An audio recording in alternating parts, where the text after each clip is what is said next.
ರಥಸಪ್ತಮಿ ಆಚರಣೆ ಬಗ್ಗೆ ಇನ್ನಷ್ಟು ಮಾಹಿತಿನ ತಿಳಿಸ್ತಾ ಇದ್ದೀನಿ. ಸಪ್ತಮಿ ತಿಥಿ ಯಾವಾಗ ಪ್ರಾರಂಭ ಆಗುತ್ತೆ, ಯಾವಾಗ ಮುಕ್ತಾಯ ಆಗುತ್ತೆ, ಈ ದಿನದ ಆಚರಣೆ ಯಾವ ರೀತಿ ಮಾಡಬೇಕು, ಮತ್ತು ನಾವು ಸೂರ್ಯ ನಮಸ್ಕಾರ ಮಾಡೋದ್ರಿಂದ ನಮಗೆ ಏನೆಲ್ಲ ದೋಷಗಳಿಂದ ಪರಿಹಾರ ಸಿಗುತ್ತೆ ಅಂತಲೂ ಕೂಡ ತಿಳ್ಕೊಳ್ಳೋಣ. ಇದೇ ಜನವರಿ 2026 25ನೇ ತಾರೀಕು ಭಾನುವಾರ ರಥಸಪ್ತಮಿ ಇರುತ್ತೆ. ಆ ದಿನ ಅಂದರೆ ಹಿಂದಿನ ದಿನ 24ನೇ ತಾರೀಕು ಶನಿವಾರ ಮಧ್ಯರಾತ್ರಿ ಕಳೆದ ನಂತರ 12:40 ಸಪ್ತಮಿ ತಿಥಿ ಪ್ರಾರಂಭ ಆಗುತ್ತೆ.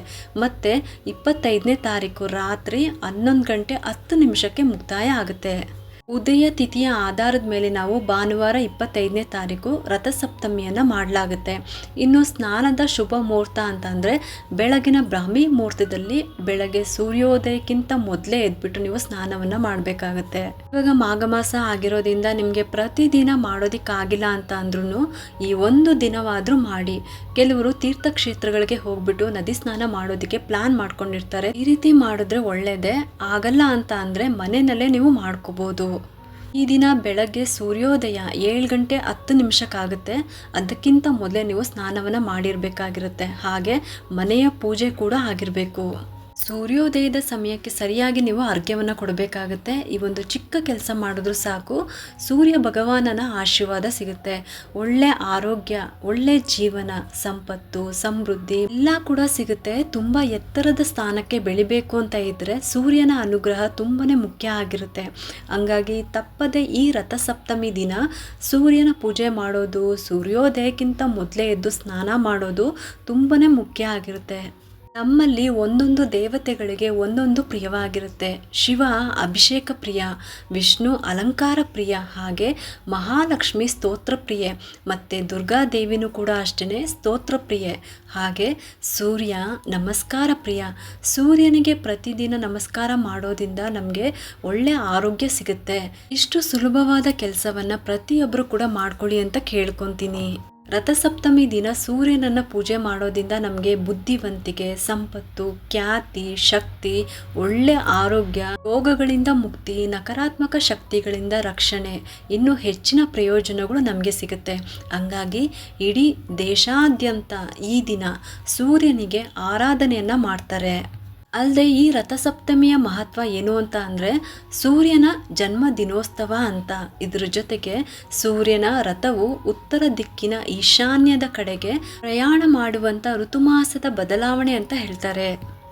ಹಾಗಾಗಿ ಈ ಒಂದು ರಥಸಪ್ತಮಿಯ ಮಹತ್ವ ತುಂಬಾ ಹೆಚ್ಚಾಗಿದೆ.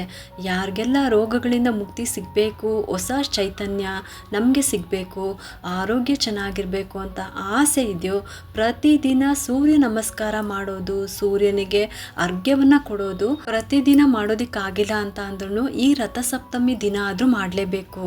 ನಾನು ಈಗಷ್ಟೇ ಹೇಳಿದೆ ಸೂರ್ಯನ ಪೂಜೆ ಮಾಡೋದ್ರಿಂದ ನಮಗೆ ಒಳ್ಳೆ ಆರೋಗ್ಯ ಸಿಗುತ್ತೆ ಅಂತ ಹೇಳಿದೆ ಅಲ್ವಾ. ಇದು ಎಷ್ಟು ಸತ್ಯ. ಹಾಗೆ ಪುರಾಣದ ಪ್ರಕಾರದಲ್ಲಿ ಇದಕ್ಕೆ ಒಂದು ಕತೆ ಕೂಡ ಇದೆ, ಅದನ್ನು ಹೇಳಿಬಿಡ್ತೀನಿ. ಕಾಂಬೋಜ ಸಾಮ್ರಾಜ್ಯದ ಯಶೋವರ್ಮ ಅನ್ನೋ ರಾಜನಿಗೆ ಗಂಡು ಮಕ್ಕಳು ಇರೋದಿಲ್ಲ. ಅವನ ನಂತರ ಬೇರೆ ಯಾರನ್ನ ಆ ರಾಜ್ಯದ ರಾಜ ಮಾಡೋದು, ಹೀಗೆ ಯೋಚನೆ ಮಾಡ್ತಾ ಇರುವಾಗ ಋಷಿ ಮುನಿಗಳ ಒಂದು ಸಲಹೆಯ ಮೇರೆಗೆ ಅನೇಕ ಯಜ್ಞ ಯಾಗಾದಿಗಳನ್ನು ಮಾಡಿ ಒಂದು ಗಂಡು ಮಗುವನ್ನು ಪಡ್ಕೊಳ್ತಾರೆ. ಆದರೆ ಆ ಮಗು ಮಾರಕ ಕಾಯಿಲೆಗಳಿಂದ ಹುಟ್ಟಿರುತ್ತೆ. ಇದನ್ನು ನೋಡಿ ರಾಜ ರಾಣಿ ಇಬ್ಬರಿಗೂ ಕೂಡ ಏನು ಮಾಡಬೇಕು ಅಂತ ಗೊತ್ತಾಗೋದೇ ಇಲ್ಲ. ತುಂಬ ಚಿಂತನೆ ಮಾಡ್ತಾ ಇರ್ತಾರೆ. ಆ ಸಮಯದಲ್ಲಿ ಒಬ್ಬ ಋಷಿ ರಾಜನ ಮನೆಗೆ ರಾಜನ ಮಗನ ಬಗ್ಗೆ ವಿಚಾರವನ್ನೆಲ್ಲ ತಿಳ್ಕೊಂಡು ಆ ಮಗುವನ್ನು ಪರೀಕ್ಷೆ ಮಾಡಿ ರಾಜನಿಗೆ ಒಂದು ಸಲಹೆಯನ್ನು ಕೊಡ್ತಾರೆ. ನಿಮ್ಮ ಮಗನಿಗೆ ರಥಸಪ್ತಮಿ ಪೂಜೆನ ಮಾಡಿಸಿ. ಆ ದಿನ ಅಂದರೆ ಪ್ರತಿದಿನ ಸೂರ್ಯನ ಮಂತ್ರನ ಹೇಳ್ತಾ ರಥಸಪ್ತಮಿವರೆಗೂ ಕೂಡ ಪ್ರತಿದಿನ ಸೂರ್ಯನ ಪೂಜೆನ ಮಾಡಿ ಸೂರ್ಯನಿಗೆ ಅರ್ಘ್ಯವನ್ನು ಕೊಡೋದು, ಸೂರ್ಯನ ಮಂತ್ರವನ್ನು ಹೇಳ್ತಾ ಬನ್ನಿ. ಇದರಿಂದ ನಿಮ್ಮ ಮಗು ಕಾಯಿಲೆಯಿಂದ ಗುಣಮುಖನಾಗ್ತಾನೆ ಅಂತ ಹೇಳ್ತಾರೆ. ಇದನ್ನು ಕೇಳಿದಂಥ ರಾಜ ರಾಣಿ ಇಬ್ಬರಿಗೂ ಕೂಡ ಖುಷಿಯಾಗುತ್ತೆ. ಖುಷಿಯ ಕೋರಿಕೆಯಂತೆ ರಥಸಪ್ತಮಿ ಪೂಜೆನ ಮಾಡ್ತಾರೆ. ಪವಾಡದ ಸದೃಶವಾಗಿ ಮಗು ಗುಣಮುಖನಾಗ್ತಾನೆ. ಒಬ್ಬ ಮಹಾನ್ ಆಡಳಿತಕಾರ, ಒಳ್ಳೆ ರಾಜನಾಗಿ ಬೆಳಿತಾನೆ. ಇದು ಒಂದು ರೀತಿ ಕತೆ. ಆದರೆ ಇನ್ನೊಂದು ಕತೆ ಏನಂದ್ರೆ ನಮ್ಮ ಕೃಷ್ಣನಿಗೆ ಸಂಬಂಧಪಟ್ಟಂತ ಕತೆ. ಕೋಪ ಮತ್ತೆ ಶಾಪಕ್ಕೆ ಹೆಸರುವಾಸಿಯಾದ ಋಷಿ ದುರ್ವಾಸ ಮುನಿಗಳು ಒಂದ್ಸಲ ಕೃಷ್ಣನನ್ನ ಭೇಟಿ ಮಾಡೋದಿಕ್ಕಂತ ಬರ್ತಾರೆ. ಅಲ್ಲಿ ಶ್ರೀಕೃಷ್ಣ ಮತ್ತು ಅವರ ಮಗನಾದಂತಹ ಸಾಂಬ ಇಬ್ಬರು ಕೂಡ ಇರ್ತಾರೆ. ಸಾಂಬ ನೋಡೋದಕ್ಕೆ ತುಂಬಾನೇ ಬಲಶಾಲಿಯಾಗಿ ದಷ್ಟಪುಷ್ಟನಾಗಿ ಸದೃಢ ದೇಹಕಾಯವನ್ನು ಹೊಂದಿರ್ತಾನೆ. ದೂರ್ವಾಸ ಮುನಿಗಳು ಕಠಿಣವಾದಂತಹ ತಪಸ್ಸನ್ನು ಮಾಡಿ ವರ್ಷಾನುಗಳ ಕಾಲ ಅನ್ನ ಆಹಾರಗಳನ್ನು ಬಿಟ್ಬಿಟ್ಟು ಅವರ ದೇಹ ತುಂಬನೇ ದುರ್ಬಲವಾಗಿರುತ್ತೆ. ಅದನ್ನು ನೋಡಿದ ಸಾಂಬ ಅವರನ್ನು ಅಪಹಾಸ್ಯ ಮಾಡ್ತಾನೆ. ಇದರಿಂದ ಕೋಪಗೊಂಡಂತಹ ದುರ್ವಾಸ ಮುನಿಗಳು ಅವನಿಗೆ ಕುಷ್ಠರೋಗ ಬರುವಂತೆ ಶಾಪವನ್ನು ಕೊಟ್ಬಿಡ್ತಾರೆ. ತಮ್ಮ ಮಗನ ಸ್ಥಿತಿ ಸುಧಾರಿಸದೇ ಇರೋದನ್ನು ನೋಡಿಬಿಟ್ಟು ಕೃಷ್ಣ ಕೂಡ ದುರ್ವಾಸ ಮುನಿಗಳನ್ನು ಕ್ಷಮೆ ಕೇಳಿ ಇದಕ್ಕೆ ಪರಿಹಾರ ಕೊಡಿ ಅಂತ ಕೇಳ್ಕೊಳ್ತಾರೆ. ಆಗ ದುರ್ವಾಸ ಮುನಿಗಳು ಇವತ್ತಿನಿಂದ ರಥಸಪ್ತಮಿವರೆಗೂ ಕೂಡ ಸೂರ್ಯನ ಮಂತ್ರ ಹೇಳಿ ಪೂಜನ ಮಾಡಬೇಕು. ಇದರಿಂದ ಸೂರ್ಯ ಭಗವಾನನ ಆಶೀರ್ವಾದದಿಂದ ಈ ಕಾಯಿಲೆ ಗುಣ ಆಗುತ್ತೆ ಅಂತ ಹೇಳ್ತಾರೆ. ಅದೇ ರೀತಿ ಸಾಂಬ ಪ್ರತಿದಿನ ಸೂರ್ಯನ ಮಂತ್ರ ಹೇಳ್ತಾ ಮಾಡ್ತಾ ಬರ್ತಾನೆ. ಅವನಿಗೆ ಸೂರ್ಯನ ಅನುಗ್ರಹ ಸಿಕ್ಕಿ ಅವನ ಭಕ್ತಿಗೆ ಮೆಚ್ಚಿದಂತಹ ಸೂರ್ಯದೇವನು ಅವನ ಕುಷ್ಠರೋಗವನ್ನು ಗುಣಪಡಿಸ್ತಾನೆ. ಅವನನ್ನು ಮೊದಲಿನ ಥರ ಸದೃಢನಾಗಿ ಮಾಡ್ತಾರೆ. ಇದರಿಂದನೇ ಗೊತ್ತಾಗುತ್ತಲ್ವಾ, ಸೂರ್ಯನನ್ನು ಪೂಜೆ ಮಾಡೋದ್ರಿಂದ ರೋಗಗಳಿಂದ ಮುಕ್ತಿ ಪಡ್ಕೋಬೋದು, ಹಾಗೆ ಒಳ್ಳೆ ಆರೋಗ್ಯವನ್ನು ಪಡ್ಕೋಬೋದು, ನಮ್ಮಲ್ಲಿ ಒಂದು ಸಕಾರಾತ್ಮಕ ಶಕ್ತಿ ಮತ್ತು ಧನಾತ್ಮಕ ಶಕ್ತಿಯನ್ನು ಪಡ್ಕೋಬೋದು. ಇನ್ನು ರಥಸಪ್ತಮಿ ದಿನ ಸ್ನಾನ ಮಾಡುವಂಥ ವಿಧಾನ, ಹಾಗೆ ಯಾವ ರೀತಿ ಸ್ನಾನ ಮಾಡಬೇಕು, ಯಾವ ಮಂತ್ರಗಳನ್ನು ಹೇಳಬೇಕು, ಇದರ ಮಹತ್ವ ಏನು, ಇದ್ರ ಬಗ್ಗೆ ಕೂಡ ತಿಳಿಸ್ಕೊಡ್ತಾ ಇದ್ದೀನಿ. ಹಾಗೆ ಮಾಘ ಮಾಸದ ಶುಕ್ಲ ಪಕ್ಷದ ಸಪ್ತಮಿ ತಿಥಿ ಅಂದರೆ 7ನೇ ದಿನವನ್ನು ರಥಸಪ್ತಮಿ ಅಂತ ಕರೆಯಲಾಗುತ್ತೆ. ಈ ದಿನ ಬ್ರಾಹ್ಮಿ ಮುಹೂರ್ತದಲ್ಲಿ ಸ್ನಾನ ಮಾಡೋದ್ರಿಂದ 7 ಜನ್ಮಗಳ ಪಾಪಗಳು ಕಳೆಯುತ್ತೆ. ಅಲ್ಲದೆ ಈ ದಿನ ಗ್ರಹಣದಷ್ಟೇ ಶಕ್ತಿ ಇರೋದ್ರಿಂದ ರಥಸಪ್ತಮಿ ದಿನ ನಾವು ಪುಣ್ಯ ಪ್ರಾಪ್ತಿಗಾಗಿ ಯಾವ ರೀತಿ ಸ್ನಾನ ಮಾಡಬೇಕು, ಯಾವ ರೀತಿ ಸೂರ್ಯನನ್ನು ಆರಾಧನೆ ಮಾಡಬೇಕು, ಯಾವ ಮಂತ್ರವನ್ನು ಹೇಳ್ಕೊಬೇಕು, ಪ್ರತಿಯೊಂದನ್ನು ಕೂಡ ವಿವರವಾಗಿ ಹಿಂದಿನ ವಿಡಿಯೋದಲ್ಲಿ ತಿಳಿಸಿದ್ದೀನಿ. ಇನ್ನು ಹೆಚ್ಚಿನ ಮಾಹಿತಿನ ಈ ವಿಡಿಯೋದಲ್ಲಿ ತಿಳಿಸ್ತಾ ಇದ್ದೀನಿ. ಇದು ವರ್ಷಕ್ಕೆ ಒಂದೇ ಸಲ ಸಿಗುವಂಥ ಅವಕಾಶ, ಹಂಗಾಗಿ ತಪ್ಪದೆ ಯಾರೂ ಕೂಡ ಮಿಸ್ ಮಾಡ್ಕೊಳ್ಳೋದಕ್ಕೆ ಹೋಗ್ಬಿಡಿ ಅಂತ ಕೇಳ್ಕೊತೀನಿ. ರಥಸಪ್ತಮಿ ಹಬ್ಬದ ದಿನ ಸ್ನಾನ ಮಾಡುವಂಥ ಸಮಯದಲ್ಲಿ ಶಿವನಿಗೆ ಪ್ರಿಯವಾದಂತಹ ಬಿಳಿ ಎಕ್ಕದ ಗಿಡದ 7 ಎಲೆಗಳನ್ನು ತೊಗೊಂಡು ಬಂದುಬಿಟ್ಟು ಅದನ್ನು ನೀವು ಸ್ನಾನಕ್ಕೆ ಉಪಯೋಗಿಸ್ಕೋಬೇಕು. ನೀವು ಇದನ್ನು ಒಂದು ದಿನ ಮುಂಚೆನೇ ತಂದಿಟ್ಕೊಳ್ಳೋದು ಒಳ್ಳೆಯದೇ. 7 ಎಲೆಗಳು ಸೂರ್ಯನ ರಥದ 7 ಕುದುರೆಗಳು ಮತ್ತು 7 ಜನ್ಮಗಳನ್ನು ಪ್ರತಿನಿಧಿಸುತ್ತೆ. ಹಾಗಾಗಿ ಸ್ನಾನಕ್ಕೆ 7 ಎಲೆಗಳನ್ನು ಉಪಯೋಗಿಸ್ಕೋಬೇಕು. ಮತ್ತು ಪ್ರತಿಯೊಬ್ಬರಿಗೂ ಕೂಡ 7 ಎಲೆಗಳು, ಒಬ್ಬರು ಉಪಯೋಗಿಸಿದ್ದನ್ನು ಇನ್ನೊಬ್ಬರು ಉಪಯೋಗಿಸ್ಬಾರ್ದು. ಮನೆಯಲ್ಲಿ ಎಷ್ಟು ಜನ ಇರ್ತಾರೋ ಅಷ್ಟೂ ಜನಕ್ಕೂ 7 ಎಲೆಗಳನ್ನು ಇಟ್ಕೊಂಡು ಸ್ನಾನ ಮಾಡಬೇಕಾಗುತ್ತೆ. ಅಕಸ್ಮಾತ್ ಅಷ್ಟು ಎಲೆಗಳು ಸಿಗೋದಿಲ್ಲ ಅಂತ ಅಂದಾಗ ಒಬ್ಬರು ಒಂದೊಂದು ಎಲೆನೂ ಕೂಡ ನೀವು ಉಪಯೋಗಿಸ್ಕೋಬೋದು. ನೆತ್ತಿಯ ಮೇಲೆ ಇದನ್ನು ನಾವು ಬ್ರಹ್ಮರಂಧ್ರ ಅಂತ ಹೇಳ್ತೀವಿ ಅಲ್ವಾ, ಒಂದು ಎಲೆನ ಇಟ್ಕೊಂಡು ಬೇಕಾದರೆ ನೀವು ಸ್ನಾನ ಮಾಡ್ಕೋಬೋದು. ಹೆಚ್ಚಾಗಿ ಸಿಗುತ್ತೆ ಅಂತ ಅಂದರೆ ಒಬ್ಬೊಬ್ಬರು 7 ಎಲೆಗಳನ್ನು ಇಟ್ಕೊಂಡು ಸ್ನಾನ ಮಾಡಬೇಕಾಗುತ್ತೆ.